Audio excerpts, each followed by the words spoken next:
The factory. A place of industry. A place to work. But in small-town America in the 20th century, the factory was also a place of community. A place where generations of families and friends worked side by side, building the things that would shape a nation's economy and its culture. The factory on South M66 in Ionia, Michigan began manufacturing in 1912 and served as a source of employment and small-town pride for 92 years. And while the names of the buildings and the names of the owners may have changed over the years, the folks who worked there became like family, forming lasting friendships. We raised our kids together. Anytime there was a celebration of a birthday or a holiday, we brought food in, cakes in, and we watched our children grow up. I knew that my mom and dad had met there. I knew that hundreds or thousands of people's moms and dads had met there. Everybody was a family, and they all worked together. And somebody needed help, everybody was there to help them. We got to know a lot of people, and we're still friends with them. We still do things together. It's a lasting relationships with the people that we worked with. This is their story. The story of a dedicated workforce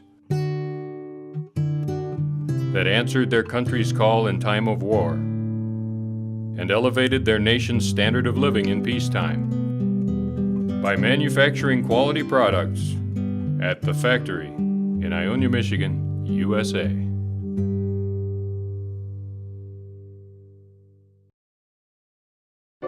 Like so many tales from the pages of history, the story of the factory begins with a visionary. In this case, a civic-minded and ambitious young man fresh out of law school. Fred Green was an attorney and a Spanish-American War veteran. He teamed up with some friends and formed the Ypsilanti Reed Furniture Company that they moved to Ionia, and they built one building and then they built two more buildings, and by 1917 they were the #1 seller of reed and bamboo furniture in the world. He sent his people to Singapore and lined up a supply business there that could keep the flow coming so they could keep building. They brought in 200 tons of product every month. That's how much furniture they were building. My grandfather was hired in. Fred Green went and got him from Charlotte and brought him up here when they were making reed furniture, and he managed the plant for him. My grandfather thought Fred Green was a real nice man, a real good man. They were real good friends. The Ypsilanti Reed Furniture Company sold reed and wicker furniture and accessories to a global market. And while they had showrooms in New York City and Chicago, their workforce stayed local, thanks to their visionary owner. Fred Green was this town. He was our mayor for 12 years. He was also active in the fishing and hunting club.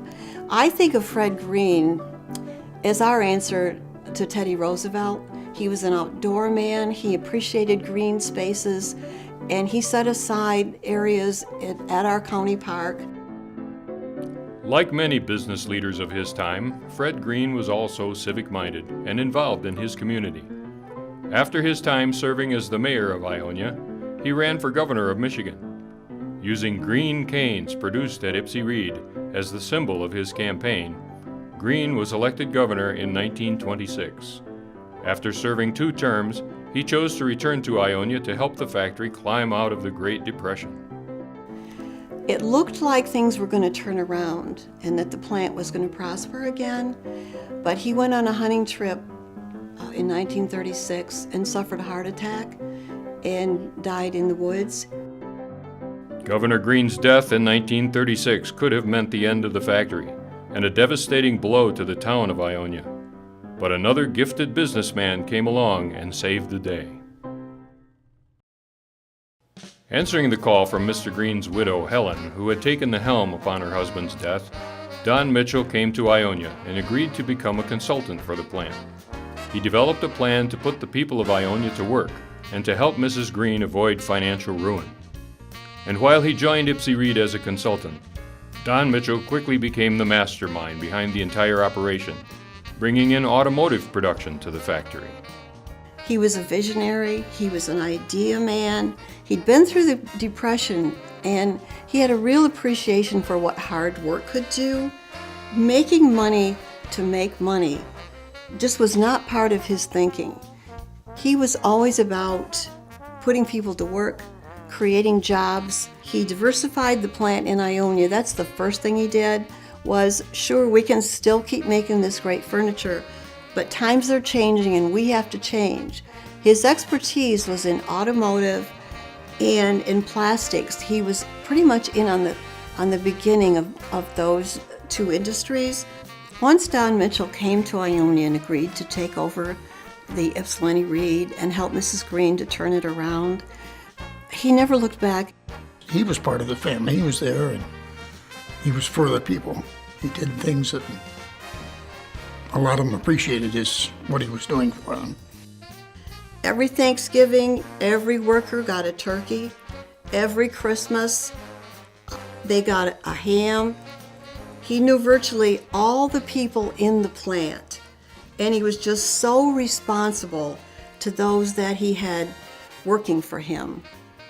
And the conclusion that everyone pretty much around him was, Don Mitchell put Ionia, Michigan on the map. As a result of Don Mitchell's efforts, as well as those of his employees, the factory was well positioned to assist the Department of Defense when the U.S. entered World War II, following the attack on Pearl Harbor.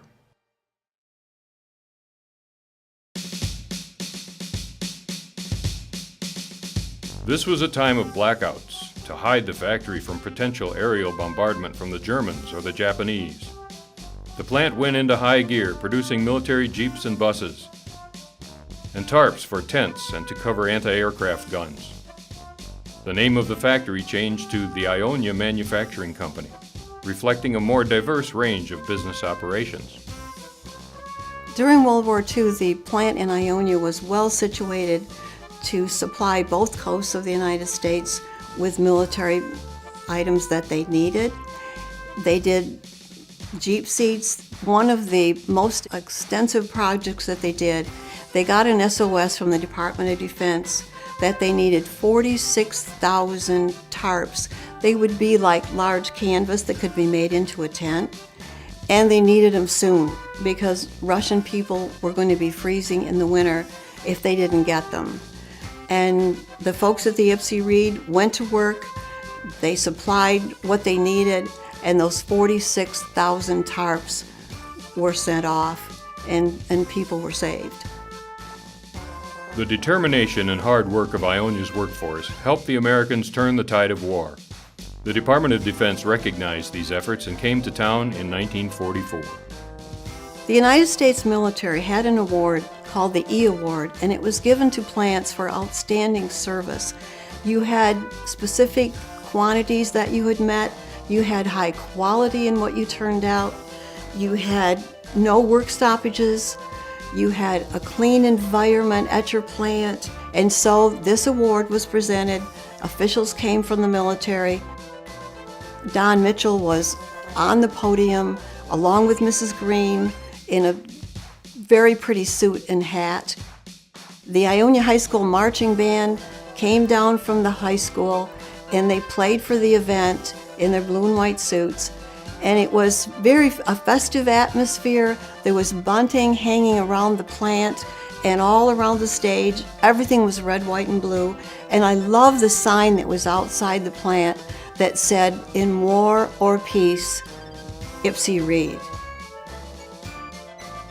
Before the war was over, Don Mitchell was already anticipating what the soldiers and their families would need when they came home.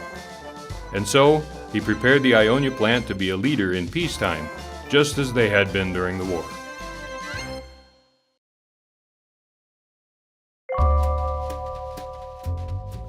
In the midst of post-war economic expansion and the baby boom, Don Mitchell and the Ionia engineering team prepared for the full-scale manufacturing of wood-paneled station wagons built for the entire family, a family on the move. The plant in Ionia was a major producer of the Woody, which was a station wagon body with wood parts on the side. They were a perfect car for a returning veteran, and that was Don Mitchell's whole idea, was to give them something comfortable and cool and stylish that they could use to raise their family, which is what they would be doing when they came home from the war. This car was a hit on both coasts, and thousands of them were sold. Well, the Woody family car, I guess, was something that was really needed at the plant at that time. Put a lot of people to work, and they did a real good job on it and was commended for it. They were a beautiful, beautiful car. We put all the interior in them, and everything. They didn't have the chassis or motor on it, like that, just the bodies. And we put in the seats, the carpeting, the instrument panel, and all that kind of stuff. And they were a beautiful car. In the 1950s, Don Mitchell merged the Ionia plant with the Owasso Manufacturing Company, owned by Calvin P. Bentley. The combined operation would expand capacity and bring in more business. The name of the factory changed again to the locally owned Mitchell-Bentley Corporation. The Mitchell-Bentley Corporation was always ready to try any new project. They had 85 engineers, and if you brought them an idea, they were going to work with it and they were going to find a way to make it work for you. We worked on a lot of cars that were made specifically for well-known people. Ed Sullivan and his wife each ordered a station wagon. Had a special interior, special paint job, and all the works. With the success of the Woody, Mitchell-Bentley became the largest independent manufacturer of station wagons. The die was cast. The factory in Ionia was now mainly an automotive plant. And Don Mitchell would soon retire and transfer the company to new ownership, having kept his promise to Mrs. Green to bring the factory back to prominence.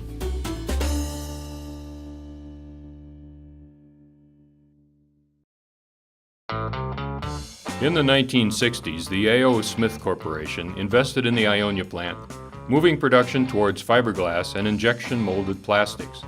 As a result, the era of the muscle car came to Ionia, with the Corvette Stingray and the Shelby Cobra, among others. The fiberglass molding plant that came into Ionia really changed the picture. It was bringing in new kinds of workers, it was bringing in a new way of manufacturing, and it certainly added a lot of jobs to the Ionia community. It was a boon to this community of Ionia. Auto production was the lifeblood of Ionia at that time. I worked there for several years myself and had a lot of friends who worked there. And they made some absolutely beautiful cars, some one of a kind. I can remember that we tore the motors out of them and rebuilt them and fixed them all up and shipped them, took them out back and tested them. And by testing them, it was just people that drove them to park them was kind of driving them to see what they would do. The Shelby Cobra and the Stingray that were manufactured at the Ionia plant are a magnet to car lovers. It's not unusual to have people come into town to try to find the plant where their car was made. They are that much in love with those automobiles. As the classic era of the 60s muscle car faded into the 1970s, molded plastic products increasingly became part of every phase of American life. Plant ownership changed again, and the operations of the factory diversified once more.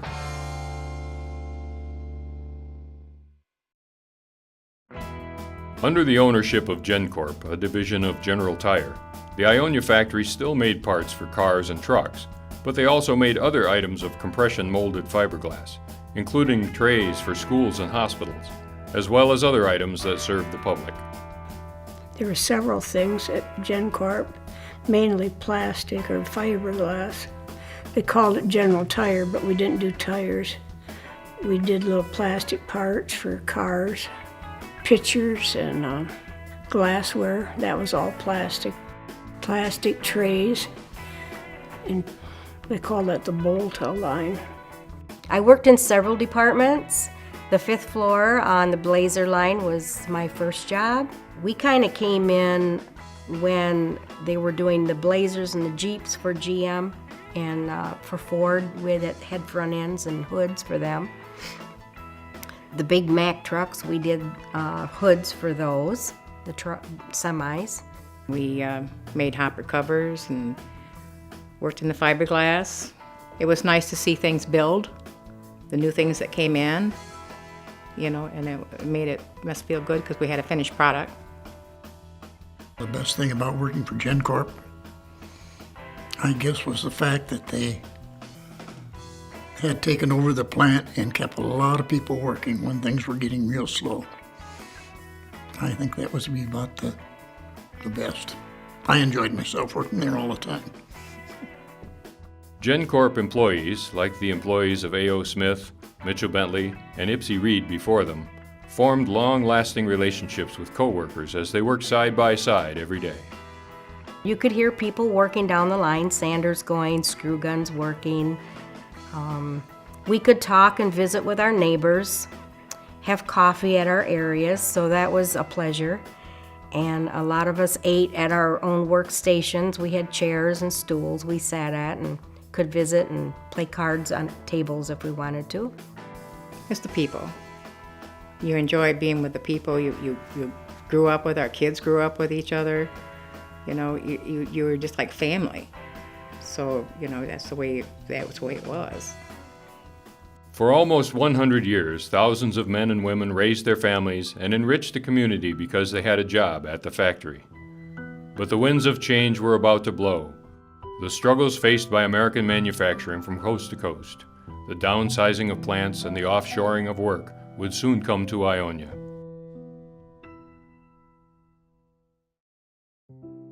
Towards the end of the 20th century, the plant was showing its age. Modern manufacturing now required speed and flexibility to respond to the demands of a rapidly changing global marketplace. The factory was falling behind. A lot of times products would change the material, and we had a hard time keeping up with the materials that they needed for those products, and a lot of them fell through. Back in the 90s, we heard all kinds of rumors about what was going to happen here and there, and everybody was always wondering what was going to happen next. So they were kind of all up in the air most of the time. We knew at that point that things had broken down enough with GenCorp that it probably was not going to be able to survive as an automotive manufacturing plant. So what we were trying to do was get the plant in a saleable condition so that the city could actually take over the site and turn it into something that would be commercially usable. New ownership took over and decided to shut down the factory in 1995. And so it was that the factory on South M66 in Ionia, Michigan was condemned to meet the wrecking ball. The investments made by Fred Green and Don Mitchell decades before would be reduced to rubble. I was there, and a friend of mine who was working on the local newspaper was there, and the two of us were taking videos of the destruction of the offices. That was pretty rough. We started watching that from day one. My friends and I, we'd go out and sit on the other side of the street and watch the building get tore down and reminisce about how we sat in that window up on the 5th floor that connected A building to B building and watched that get demolished, and it was heartbreaking. Oh, golly. I really felt bad. It was a place that I'd been pretty near all my life, and a place a lot of people had worked, enjoyed themselves, and it just made for a lot of hurt feelings. Oh, we didn't like it very much. It was history going down the drain, you know. They just tore it all apart. There was a lot of people that used to work there, you know, and good memories, and it was gone.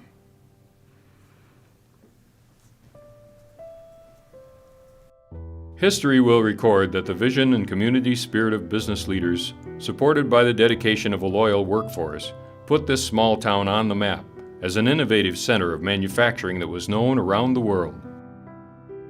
In times of war and peace, Reed furniture, Jeep seats and tents, the Woody station wagon, the Shelby Cobra and Corvette Stingray sports cars are just a few examples of the excellence in engineering and quality production that continued in this Ionia institution for almost 100 years. The disappearance of factories from small town America is symptomatic of a total change in the way things are sold and manufactured. And it is an era where we have the technology that certainly has taken us forward, but you know that jobs have been lost and that community pride has been changed. And when I look back of the history of the building that was here, what it meant to the people locally, what it meant to our soldiers sent around the world, where you come from makes a difference. Made in Ionia, it made a difference. And it made that difference all across this country. There are going to be changes and there's going to be improvements, but I hope we never forget that we started local. We started in our hometowns, and that still matters, and that as we move ahead, the proper respect is paid to all those who laid the groundwork and all those who worked hard to make this country what it is today.